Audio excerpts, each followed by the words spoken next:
questions on species, planting dates, any logistics? Here, this way we can get in the recording. Okay, I've been asked, so producer came in, they have sand from the river silted in onto their pasture ground. It's over 6 inches, up to 3 feet in areas. They're not planning on removing it. What do you recommend to try and get that back into a pasture production? I think I'm going to defer to Daren. He's more soils acclimated than myself. That was one of the things that I had neglected to think about early on. I don't know that we know a good answer to that.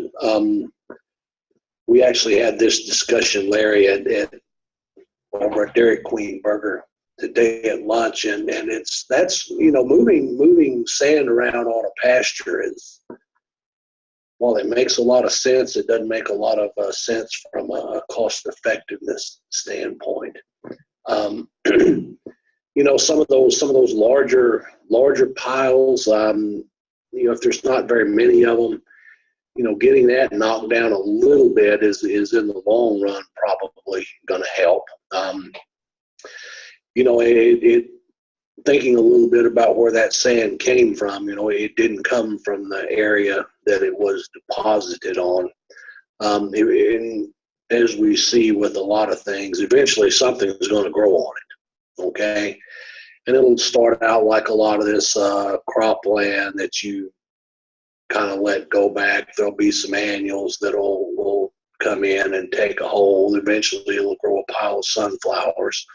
Some of those types of things are a lot what I'm guessing.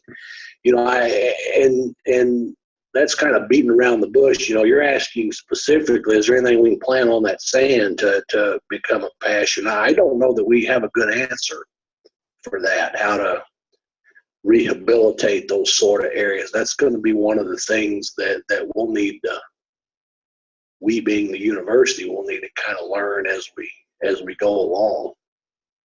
But there are quite a number of acres of that scattered throughout the area that was flooded. And I know you had talked about some of the ones, Larry, that were much, much deeper than what she had talked about. So, what are you guys hearing is some of the depths of these sand deposits?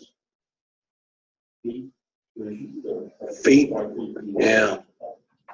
And some of the stuff I saw driving up, and it's not a consistent layer either, which I think is much the challenge. And the thing about the sand, some of these grasses will come up through there, the shallower deposits, but the ones that are feet, that's not gonna happen quickly.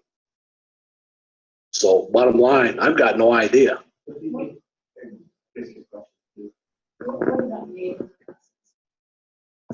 Well, so the question was, what about native grasses? I've thought a lot about grasses are going to be the ones that probably are going to be the best option. They're certainly not going to be the quickest to go about that, but I think we all know that this is not going to fix itself by the end of the summer. So, there's a lot of time that has to occur. And the native grasses, I think, would be an option. Again, there's nothing that pops in the top of my mind that we can go to and look at and tell you how to do that. It's thing that pops into my mind awful quickly is a hand planting thing, and boy, I don't want to be on the business end of that.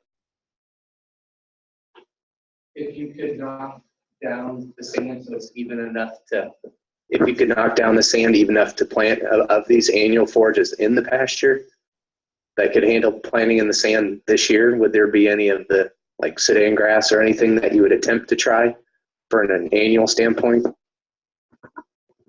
So I don't know from an annual standpoint, if you knock some of that sand down, the summer annuals are not.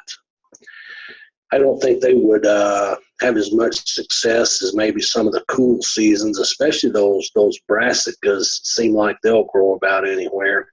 One that we didn't talk about, just as far as getting that covered annual ryegrass is one.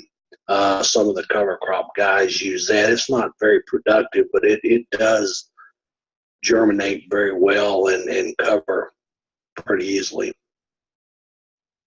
But as far as a perennial, the natives are probably, and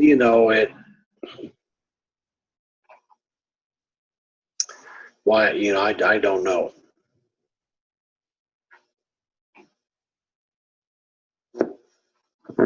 Any other questions? If you try any warm seasons, that Scout Indian grass that Rob released, that's the quickest establishing warm season perennial that I'm aware of. It's an Indian grass that's quick establishing out of the warm season natives.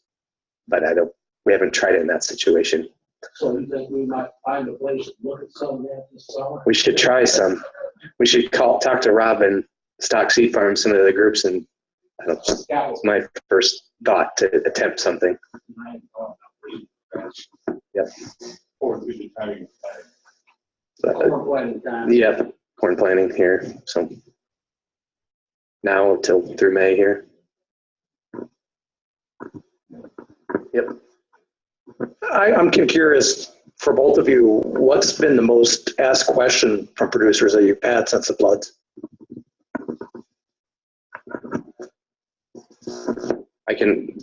One of them was this program.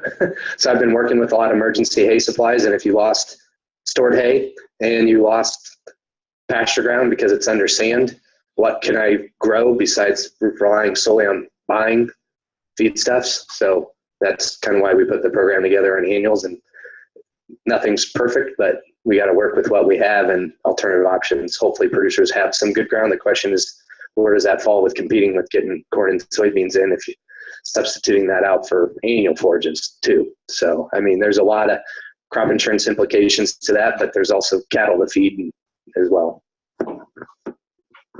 I think, Nathan, that's a pretty good summary. The initial question that was, and this was, I said this in my presentation, when the water was still very deep, there was some concerns about pasture and forage recovery. First thing I did was go back in and try to look at some of the response of the different perennials to flooding issues and being covered with water. The reed canary grass was probably the one that is the most resilient to flooding, but it lives there, so that wasn't a surprise to me. I think the thing that's a little bit offers a little bit of hope is that a lot of these native pastures, if they were flooded, they were still dormant. So I don't think they're going, other than being covered up with some silt deposits and primarily sand. I think their recovery to the flood is going to be less impacted. I guess if kind of talking this through, I guess if you had to pick a place to start trying to spread the sand around, it might be on one of these perennial native pastures if you had that. I don't have anything to add to that. I covered it pretty well.